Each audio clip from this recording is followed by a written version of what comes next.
Hey everybody, Bob here from Model Showcase. How's everybody doing today? Swell, I hope. Alright, we can see here we got our martyr torn down pretty good. We got the superstructure off.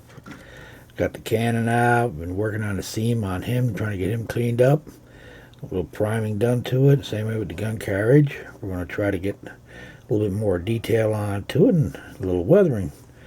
And also too, we're going to take these side pieces here, get rid of some of these mold seams, add a little more extra stowage inside here, but get rid of that molded on cable there. We'll add some real wire there to it. Got a little more work on inside there in the gun shield, and the other half of the superstructure that was there. We got a nice shelf unit here that's going to be great for a radio, and we got some more spots where we can add some more personal stowage inside here. Get rid of these pin marks here from the mold release. Try to make dress them up, get them out of there. Little sanding, a little putty, do great. All right, I'll put that aside. We're gonna concentrate some more on the hull.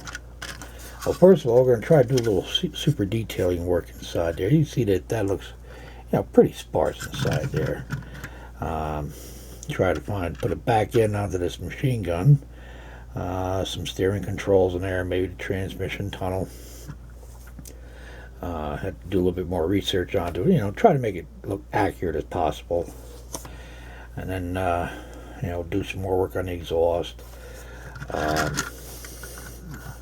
And on the hull here, it's all going to be all repainted. And trying to figure out what I'm going to do with it. A tricolor with an ambush scheme. Sounds good. Hey, somebody write a comment on this. Let me know what would look good on this. I'm open to anything. But we're going to make him look as good as these fellas. Now this fella here, of course, part of my fleet, I've gotten a lot of great comments on this, and I put a lot of work into it.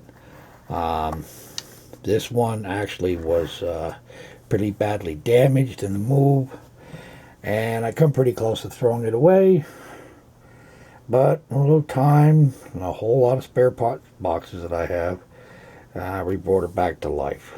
And like I said, I'm very proud of it. It's a nice piece.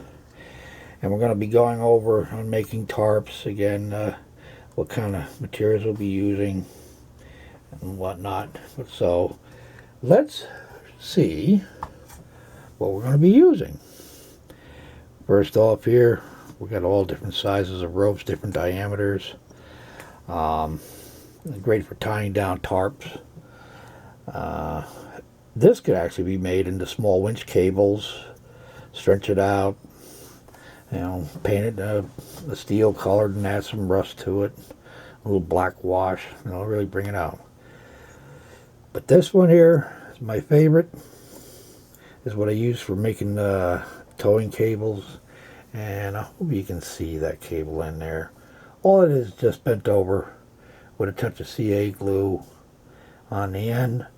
And if you want to build up your collar, a little squadron green putty, or drop a white glue, let it harden, or even epoxy will work too, and paint it a steel color. Of course, weathering the washes, and it'll bring it out to life pretty good.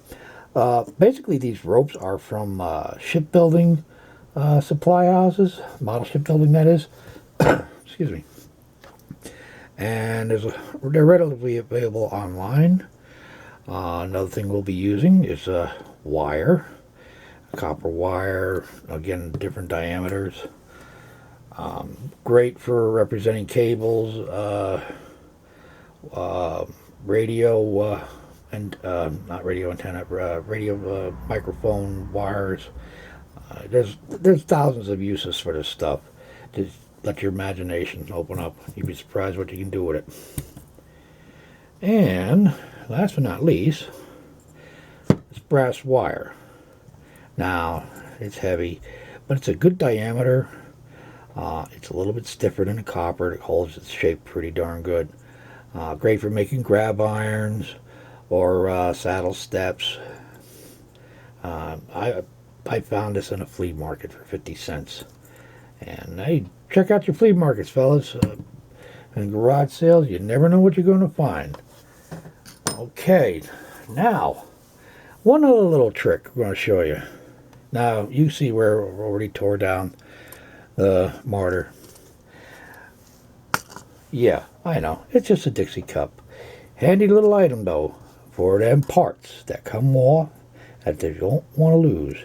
And if you notice, there's a post-it note inside there saying what it is.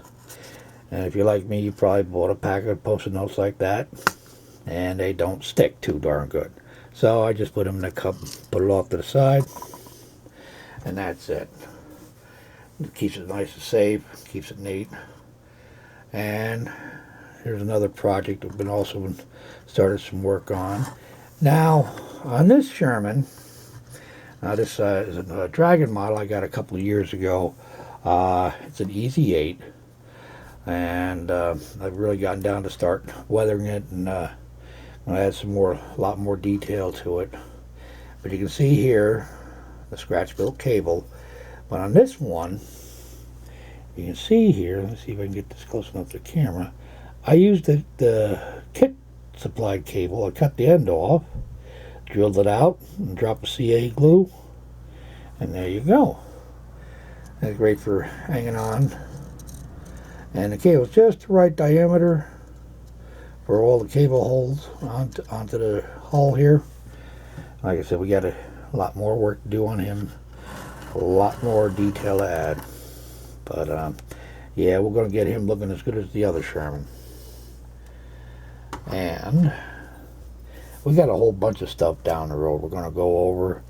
One of the things I also do, I make my own dust and pigments, because show you neat nifty little tool here. Now everybody ought to remember these growing up as kids. This fella here I found, I can't remember where, but if I can get this in the camera, it's an extremely fine sifter. And now I make my own dust, dirt, just get it dried clumps of dirt from outside, grind it up a little bit in a bigger sifter, and it's little work, but you know, as it gets finer and finer, you got a nice bit there. Now that looks great for pathways or around buildings, but this is what I was after. This right here, this is pretty much what you buy from hobby shops like Vallejo. It's extremely fine, powdery, and it's great. It looks good. There's a lot of applications you can use. You could actually dust off a whole model with it, and you know, give it a nice coat of dust on it, and it'll stay there for some odd reason. I use also this same material for the tracks, road wheels.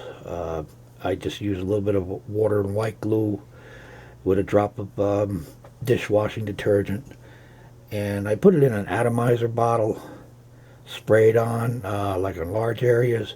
But if I'm going to use a brush, I just, you know, a little bit in a cup, mix it up, and just dab it on where you want it. Hey, looks great. If you have too much on there, you feel it's too much while it's still wet, you can take a hobby knife, you know, an old dull one, don't use a brand new one, and just scrape a little bit off. And it's easy. It really is. I'll show you how to do it in a future video. Well, alright. Well, I'm going to close for now, so I don't want to bore everybody to death here. Yeah, send me some comments. What style of camouflage should we paint this martyr? Let's get some input on this. I'd like to know. Tricolor, single color, ambush scheme, winter scene. Hey, winter scene. I love doing winter scenes. We'll get that. Getting one of those down the road. So, yeah. Winter scene. That would look good. Oh, I got 1,000 thoughts going through my head right now, folks. All right. I'll tell you what, everybody. I'm going to close for now. So send those comments in. I'd love to hear from everybody. Oh, I almost forgot. At the beginning of this video, I wanted to say this. I want to shout this out. Thank you very much to everybody who commented and subscribed to my humble little channel here. I was overwhelmed. Thank you very, very much to everyone. I've also been invited into a circle of modelers, which I'm honored to be with such outstanding modelers. I mean, it's really neat. I've been doing this for many, many years. Yeah, I'm that old. And by far, like I said in my first video, I'm no expert. I'm no professional. I'm just a weekend hobbyist who enjoys it. I like to pass this on to new modelers trying to get into the field. It's fascinating. It's history. It's a lot of fun. All right. And with that, my friends, I will say good evening. Everybody, please take care of yourselves and one another. And we'll see you on the next video. Take care. This is Bob. Bye-bye.